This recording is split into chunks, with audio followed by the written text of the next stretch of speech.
Hi, it's Amy from paperandspool.com, and I'm back here with my day 14. Now, day 14 and 15 have been traditionally days where I kind of have a little bit of a stress moment where I realize how many stories I still have left to document, and I usually make a list of all the days and all the stories, and I realize that I don't have enough days for all the stories, and then I stress out a little bit, and then I kind of just throw the list away and ignore it, and hopefully everything works out. And so far in my life and in my December dailies, almost everything has worked out. So I tend to struggle a little bit with these day 14, 15 ones because I'm stressed trying to make sure that I'm getting the best possible use of space and stories and stuff like that. But then, like I say, it almost always works out. So this year I'm giving myself permission to not even make the list and not worry about it, and just keep it simple in a way that is meaningful to me. And so what I have here on this side is I have this photo of Max looking at the tree, some presents underneath the tree, and then I also have this photo of these wrapped presents that I'm going to include. And this was the number that I had here, and I had it kind of in this one with like a see-through style thing. And I'm just wondering if maybe I want the gold side up on this. Oh, it's rose gold, and I don't have a rose gold number. No, so I'll have to put it black and white. But I don't love this number on this photo. It tends to get lost unless I put it on the dark present, and it's just a little bit not quite right. So then what I did is I went and I found a big gold 14, and I thought, oh, could I make that work? But then I also have to cover up the most fun bow. So I didn't want to do that either, so I'm not going to use that one. So I ended up finding this is a really old one. I think this is from the Emily Lay mini kit from several years ago. It's a gold 14, but I'm going to put it kind of up here. Now, what this does is it doesn't leave me any space for journaling, but I'm going to do like a little pull-out tab for the journaling. So I think that that will work just fine. And what I'm going to start with, I have this for the other side. That's just the outfit that I wore to the Nutcracker. So I'm going to include that over there. It's actually got a little strip of white. I didn't trim it very well. I'm going to do a better job of that.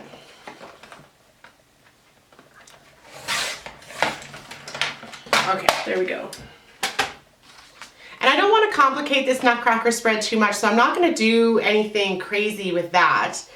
Now, with this one here, this is going to be the top, and I want the little pull-out to come out of the top. So I am just going to take my trimmer. This is very unexact science. Create a little slit there. Perfect. Okay. And now I'm just going to take white cardstock. I'm not going to make it too complicated because I don't think I don't need it to be like a journaling card or anything like that. Although I guess a journaling card would fit. I definitely wouldn't use that one even if I was doing it. But let me just grab, I think this will work here. So I've just got a little bit here, and I'm going to put a little tab on it to pull up so that I can talk about my wrapping paper. Now, what I like to do on these so that they don't pull out is I like to create a little stopper. So I'm going to show you how I do that. And I just need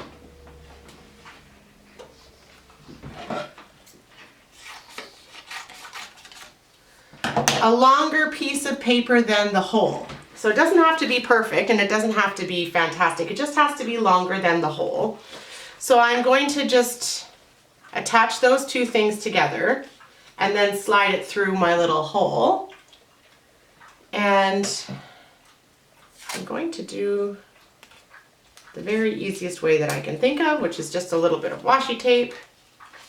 I am going to do the back just so that it doesn't kind of lose its structure. So now it won't go past that hole because this piece of paper is too big. And I'm just going to trim it down on this side because it's actually too big. Now when I adhere the two pieces together, so this photo and this photo, I want to make very careful sure that I don't get any adhesive on this little tab. So what I'm going to do is I'm going to bring my adhesive around the very, very edge. I can do a little bit of on the bottom, but I also don't want to impede the progress of that as it comes down. So I'm going to use the red line tape for this just because I need it to be very precise. I don't normally use red line tape. I just normally use a dot runner for adhering two pieces of paper together. But in this case, because I need to be careful about that adhesive, I am going to do this.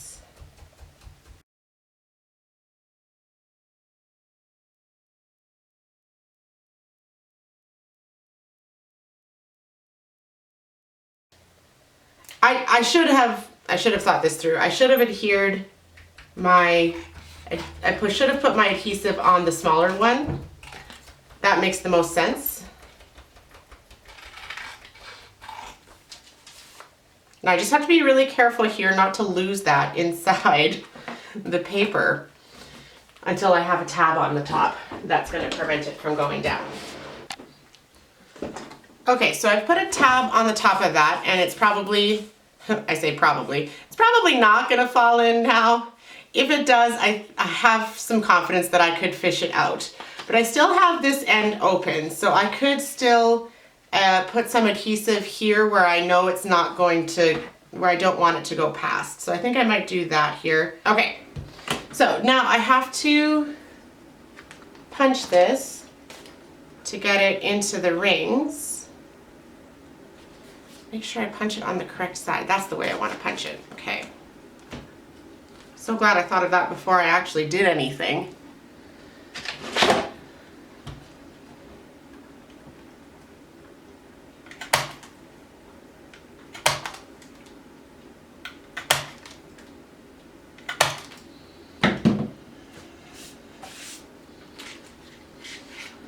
Okay, so this one is that. This one is that. Okay, I'm going to add the 14 onto here.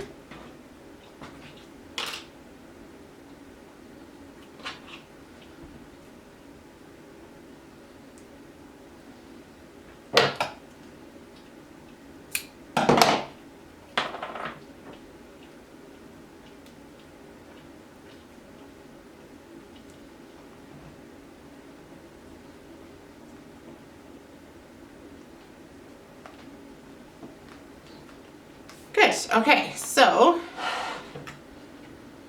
now all I have to do is add my journaling.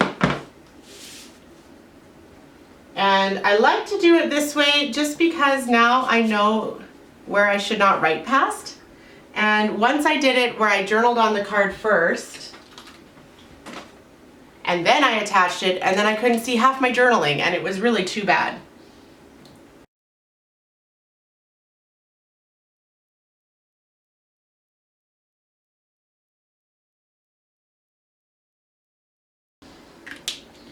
Alright, so I wrote there, I've had such a blast wrapping all the gifts this year.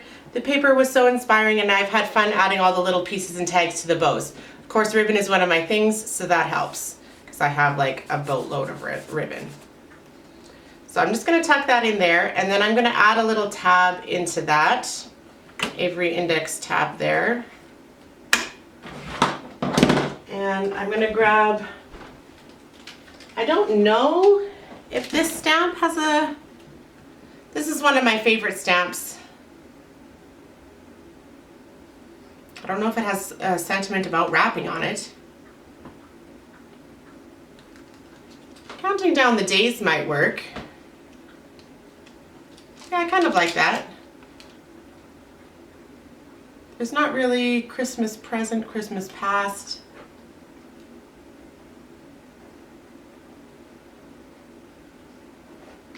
I'm going to go with counting down the days.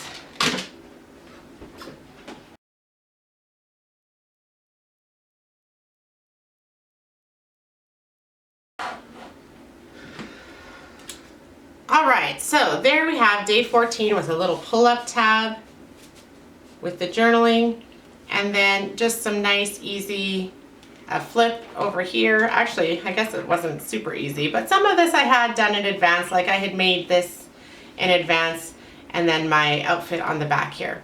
Now, one of the things that I do, because now I'm more than halfway through the album, I'm just going to show you how I do this, And what starts to happen is as you're working with it and doing things with it, this side, this pile on this side ends up being a little bit much to deal with. So what I'm going to do for now until I'm done is just take out the first half, except for that little transparency at the beginning that I used to help me flip, so that I have way less bulk in here to work with as I'm going through the rest of the days. Now, I'm just going to put this in a safe space in my office, and then when I'm done the album, I'm going to put these back in, because when you're holding it and flipping through it, it doesn't make too much difference.